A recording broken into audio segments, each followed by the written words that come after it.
গত 19 তারিখের যে ঘটনা বাংলাদেশে ঘটলো, রামিসাই মেয়েটার পাশবিক নির্যাতন শুধু চালায় নাই, তারপর তার মাথাটাকে দ্বিখণ্ডিত করে দিয়েছে, 2 ভাগ করে তাকে হত্যা করেছে।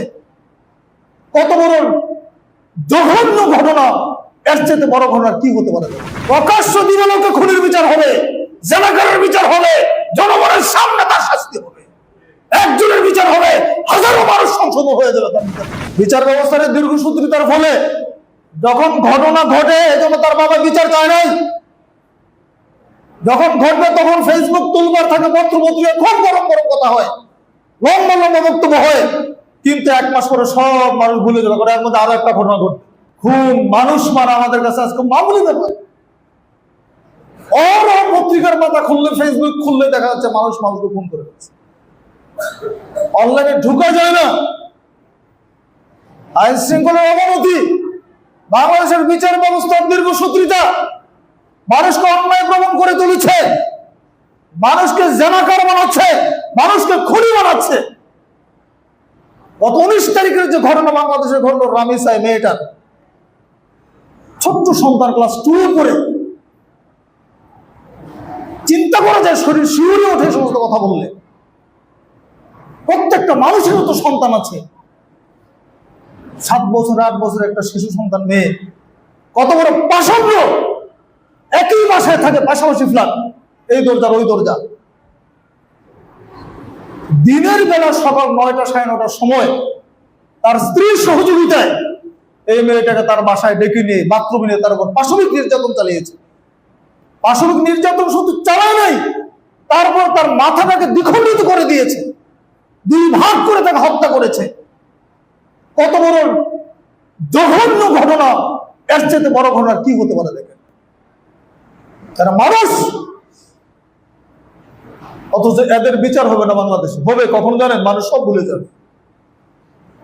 বিচার ব্যবস্থার দীর্ঘসূত্রিতার ফলে যখন ঘটনা ঘটে, এজন্য তার বাবা বিচার চায় নাই।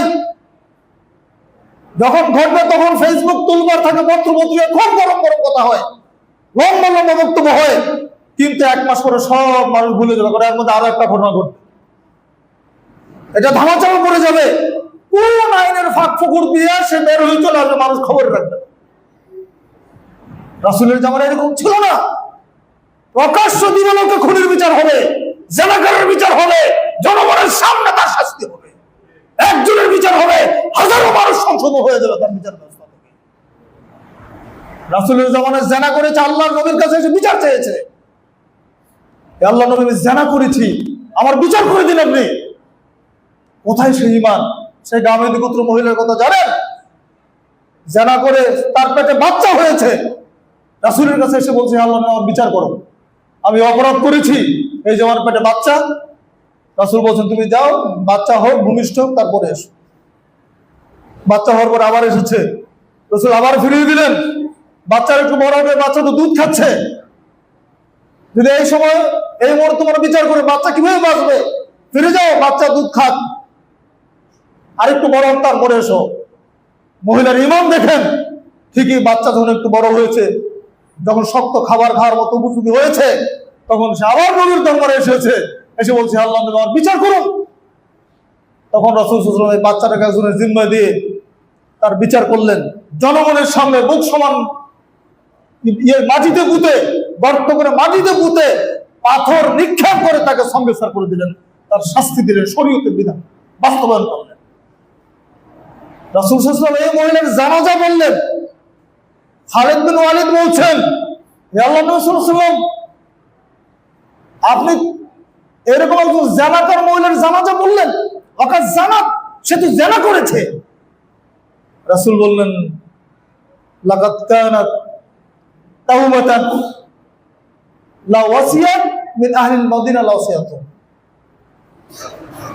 এই মহিলা যে তওবা করেছে, খালিদ তুমি কি বলছো? এই মহিলা যে তওবা করেছে, যদি মদিনাবাসীর সকলের মধ্যে এটা বন্টন করে দেওয়া যায় তবু যথেষ্ট হয়ে যাবে। সুবহানাল্লাহ। অন্য রাতে আসে, যদি 70 জন মদিনাবাসীর মধ্যে তার এই তওবাটা বিলিয়ে দেওয়া যায়, বন্টন করে দেওয়া তবু যথেষ্ট হয়ে যাবে। এই মহিলা যে তওবা করেছে, এটা ছিল তাদের ঈমান। অপরাধ বোধটা নিজের মতো তৈরি হতে হবে। আমি অন্যায় করেছি, আমি অপরাধ করেছি, আমার তো আখিরাত ঠিক রাখতে হবে। আমাদের লক্ষ্য তো জান্নাতে যাওয়া, কাজে আমরা যদি জান্নাতের জন্য কাজ করি, ভাই আমার দ্বারা অপরাধ কেন সংগঠিত হবে? হলেও তো আমাকে ফিরে আসতে হবে, তওবা করতে হবে, ইস্তেগফার করতে হবে আল্লাহর কাছে। এরকম ছিল তাদের ঈমান। দুর্ভাগ্য আজকে সেই ঈমান কোথায়? মানুষ এত পরিমাণ অন্যায়ের সাথে জড়িত, এত পরিমাণ ক্রাইমের সাথে জড়িত মানুষ। শুধুমাত্র বাহ্যিকভাবে আমরা সালাত আদায় করি, পাক্কা মুসল্লি, আমরা দাঁড়িয়ে আছে, টুপি আছে, হাজির সাহেব দেখতে ভালো মনে হয়, কিন্তু আমার অন্তর জগতের মধ্যে দুনিয়ার খারাপই, অন্তরের মধ্যে দুনিয়ার শয়তানি।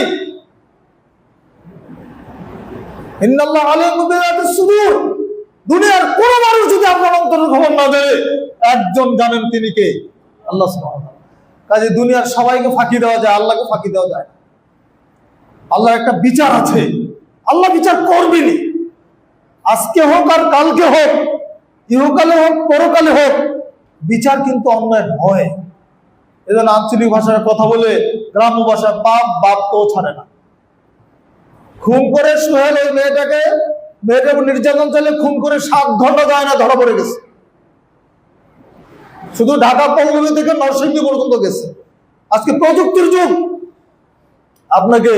আপনি কোথায় যাচ্ছেন, নেটওয়ার্কের মাধ্যমে আপনাকে ধরে ফেলবে।